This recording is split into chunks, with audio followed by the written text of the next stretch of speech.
ശ്രീ ഹരിദാസിലേക്ക് ഞാൻ ശ്രീ ഹരിദാസ്, ഇവിടെ ആകെ 4-5 കിലോമീറ്റർ, ഒരു 10 കിലോമീറ്റർ, ഒരു പരമാവധി 5 കിലോമീറ്റർ ടാർ ചെയ്താൽ ഈ പ്രശ്നം താൽക്കാലിക പരിഹരിക്കാം.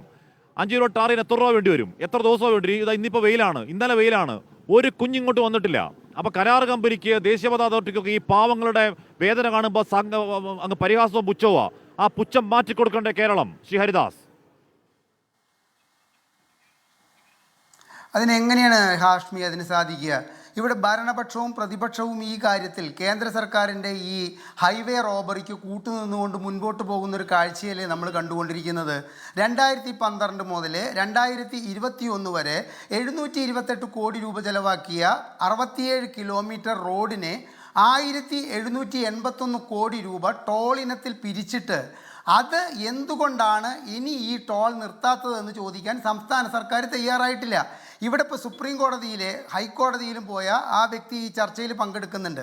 അദ്ദേഹത്തിൻ്റെ വക്കീൽ ഇന്ന് ഉച്ചയ്ക്ക് എൻ്റെ കൂടെ മറ്റൊരു ചർച്ചയിൽ പങ്കെടുത്തിരുന്നു. ആ വ്യക്തി പറഞ്ഞത് എന്താണെന്ന് വെച്ച് കഴിഞ്ഞാൽ, ഈ ഹൈക്കോടതിയിലായാലും സുപ്രീം കോടതിയിലായാലും സംസ്ഥാന സർക്കാരിൻ്റെ ഭാഗത്തു നിന്ന് ഈ ടോൾ നിർത്തേണ്ടത് കാലഘട്ടത്തിൻ്റെയും ഇപ്പോഴത്തെ അവസ്ഥയുടെയും ഒരു ആവശ്യമാണ് എന്നുള്ള നിലയ്ക്കുള്ള ഒരു അഫിഡവിറ്റ് ഫയൽ ചെയ്യാനോ കോടതിയിൽ അത്തരത്തിലൊരു വാദം നിരത്താനോ സംസ്ഥാന സർക്കാരിൻ്റെ ഭാഗത്തുനിന്ന് ഒരു കൗൺസിൽ പോലും ഹാജരായിട്ടില്ല എന്നാണ് പറയുന്നത്. ഈ സാഹചര്യത്തിൽ ഈ ഹൈവേ റോബറി ഇവിടെ കാലങ്ങളോളം തുടരുമെന്ന് നമ്മൾ മനസ്സിലാക്കണ്ടേ. 2024 ജനുവരിയിൽ എനിക്ക് കിട്ടിയ കണക്ക് പ്രകാരം ഇതുവരെയ്ക്ക് 2300 കോടി രൂപ അവിടെ ടോളിനത്തിൽ പിരിച്ചു കഴിഞ്ഞു.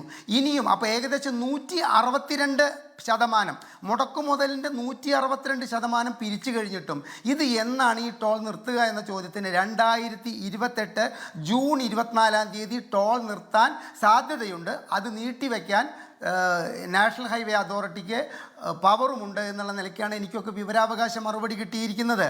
അപ്പോൾ ഈ സംഭവത്തിൽ നമ്മൾ കാണാത്ത മറ്റൊരു കാര്യം ഹാഷ്മി മനസ്സിലാക്കണം. ഈ ടോൾ എന്ന് പിരിവ് തുടങ്ങിയോ അന്ന് മുതൽ ഈ സർവീസ് റോഡിൻ്റെ 48% വർക്ക് ഈ പിരിവ് തുടങ്ങിയ കാലം തൊട്ടിട്ട് തീർന്നിട്ടില്ല. അവിടുത്തെ ഇലക്ട്രിഫിക്കേഷൻ 62% പൂർത്തീകരിച്ചിട്ടില്ല. ജനങ്ങൾക്ക് മുന്നറിയിപ്പ്, യാത്രക്കാർക്ക് മുന്നറിയിപ്പ് നൽകേണ്ട സൈൻ ബോർഡുകൾ 52% അവിടെ പൂർത്തീകരിച്ചിട്ടില്ല. ഇത് MK ഹരിദാസ് വെറുതെ വിളിച്ചു പറയുന്നതല്ല. നാഷണൽ ഹൈവേ അതോറിറ്റി കൃത്യമായിട്ടുള്ള മറുപടി തന്നിട്ടുള്ളതാണ്. എന്ന് ഈ ടോൾ പിരിച്ച് 2012 കഴിഞ്ഞ് 2013 ഞാൻ ആവശ്യപ്പെട്ടിട്ടുള്ള വിവരാവകാശ മറുപടി കിട്ടിയിട്ടുള്ള അതേ മറുപടി തന്നെയാണ് 2024 പറയുന്നത്. അതായത് അവിടെ 40% സർവീസ് റോഡുകൾ പൂർത്തീകരിക്കാനുണ്ട്. എനിക്കോ ഹാഷ്മിക്കോ ഈ ദീനതയോട് കൂടിയിട്ട് ഈ സംസാരിക്കുന്ന നാട്ടുകാർക്കോ നാഷണൽ ഹൈവേ അതോറിറ്റി ആയിട്ടോ അല്ലെങ്കിൽ നിതിൻ ഗഡ്കരി ആയിട്ടോ ഒരു ചർച്ച നടത്തിയിട്ട് ഈ പ്രശ്നത്തിന് പരിഹാരം കാണാൻ സാധിക്കുമോ? ആരാണ് ഈ പ്രശ്നത്തിന് പരിഹാരം കാണേണ്ടത്?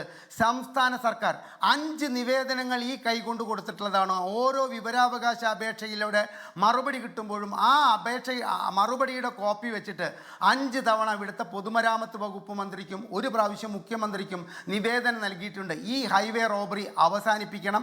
അവിടെ സൗകര്യങ്ങൾ പൂർത്തീകരിച്ച ശേഷമേ അവിടെ ടോൾ പിരിക്കാവൂ. ഒരു നടപടിയും ഈ സംസ്ഥാന സർക്കാരിൻ്റെ ഭാഗത്തുനിന്നുണ്ടായിട്ടില്ല. സംസ്ഥാന സർക്കാർ മുൻകൈ എടുത്തുകൊണ്ട് ഇവിടുത്തെ നാഷണൽ ഹൈവേ അതോറിറ്റിയുമായിട്ടും ഈ നിതിൻ ഗഡ്കരി എന്ന് പറഞ്ഞ വളരെ മാന്യനായ ഒരു വ്യക്തിയാണ്. ആ വ്യക്തിയെ ഈ വിവരം കൃത്യമായിട്ട് ധരിപ്പിച്ചു കഴിഞ്ഞാൽ ഇതിന് എന്തെങ്കിലും ഒരു പരിഹാരം അദ്ദേഹം ഉണ്ടാക്കും. പക്ഷേ നമുക്ക് ഡൽഹിയിൽ പോയിട്ട് അത് ചെയ്യാൻ പറ്റുമോ? ചെയ്യാൻ പറ്റില്ല. സുപ്രീം കോടതിയുടെ ചീഫ് ജസ്റ്റിസും കൂടെ ഇരിക്കുന്ന മലയാളിയായ ജസ്റ്റിസും വിക്ടീം ആവേണ്ടി വന്നു നമുക്ക് 1 മാസത്തെ അവധി കിട്ടാൻ. അതിൽ തന്നെ 2 ആഴ്ച കഴിഞ്ഞിട്ട് ഇവിടുത്തെ നീതി നിയമ സംവിധാനങ്ങളെ മുഴുവൻ വെല്ലുവിളിച്ചുകൊണ്ട് കരാർ കമ്പനി ചെയ്യുന്നത് എന്താ? ഒരു ലോഡ് മെറ്റലടിച്ചുകൊണ്ട് അല്ലെങ്കിൽ 1/2 കിലോമീറ്റർ ടാറിങ് ചെയ്തുകൊണ്ട് അവിടുത്തെ ജനങ്ങളുടെ ദുരിതം പരിഹരിക്കാൻ വേണ്ടിയിട്ട് ശ്രമിച്ചിട്ടില്ല. ഒരു കാര്യം കൂടി പറയാൻ എനിക്ക് ഹാഷ്മി സമ്മതിക്കണം. ഇവിടെ വലിയൊരു ആരോഗ്യ പ്രശ്നം ഈ പ്രശ്നത്തിലുണ്ട് ഹാഷ്മി. ഇന്നലെ ഒരു സ്ത്രീ പൊട്ടിക്കരഞ്ഞുകൊണ്ട് പറഞ്ഞത് 8 മണിക്കൂർ വണ്ടിയിൽ ഇരുന്നുകൊണ്ട് എനിക്ക് അവസാനം തന്നെ മൂത്രം പോയി. 35-40 വയസ്സുള്ള ആ സ്ത്രീക്ക് അത് പറയാൻ ഒരു മടിയുമില്ല. അപ്പോൾ കുഞ്ഞുങ്ങളുടെ അവസ്ഥ എന്താണ്? ഇത്തരത്തിലുള്ള വൃദ്ധരായിട്ടുള്ള അതുകൂടെയുള്ള യാത്രക്കാരുടെ പ്രശ്നം എന്താണ്? സ്ത്രീകൾക്ക് നേരിടുന്ന ആരോഗ്യ പ്രശ്നങ്ങൾ എന്താണ്? അവർക്ക് കൃത്യസമയത്ത് നമുക്ക് 2 മണിക്കൂറോ 2.5 മണിക്കൂറോ 3 മണിക്കൂറോ നമ്മൾ ട്രാഫിക്കിൻ്റെ ഉള്ളിൽ പെട്ടുകിടന്നാൽ ഒരു പെട്രോൾ പമ്പിൽ കയറിക്കൊണ്ട് പ്രാഥമിക ആവശ്യം നിറവേറ്റാൻ സാധിക്കില്ല എന്നുള്ള ബോധം ഈ സംസ്ഥാന സർക്കാരിന് ഉണ്ടായിരുന്നുവെങ്കിൽ ഇത്തരത്തിലൊരു അവസ്ഥ നമുക്ക് എന്ന് പറഞ്ഞാൽ അത്രത്തോളം രൂക്ഷമായ പ്രശ്നമാണ്. താങ്കൾ തന്നെ പറഞ്ഞതുപോലെ 700 ഇപ്പൊ 300 കോടിയിൽ പണി തുടങ്ങി 700 കോടി പണി പൂർത്തിയാക്കി 1700 കോടി പിരിച്ചെടുത്തു എന്ന് പറഞ്ഞാൽ എത്ര ഇത് ഫാസ്ടാഗ് വരുന്നതിന് മുമ്പുള്ള കണക്കാം. അതിനു മുമ്പ് ബില്ലിൽ പിരിച്ച എത്രയാണെന്ന തുക ആർക്കും അറിഞ്ഞുകൂടാ. 12,700 കോടി രൂപ പിരിച്ചെടുത്തിട്ട് ഈ പറയുന്ന രീതിയിൽ ഒരു 1/2 കിലോമീറ്റർ ടാർ ചെയ്യാൻ പറ്റത്തില്ലെങ്കിൽ ടാർ ചെയ്യിപ്പിക്കാൻ നമുക്ക് പറ്റണം. ഇല്ലെങ്കിൽ നമ്മൾ പിന്നെ എന്ത് രാഷ്ട്രീയ പ്രഭുത്വമുള്ള മലയാളി?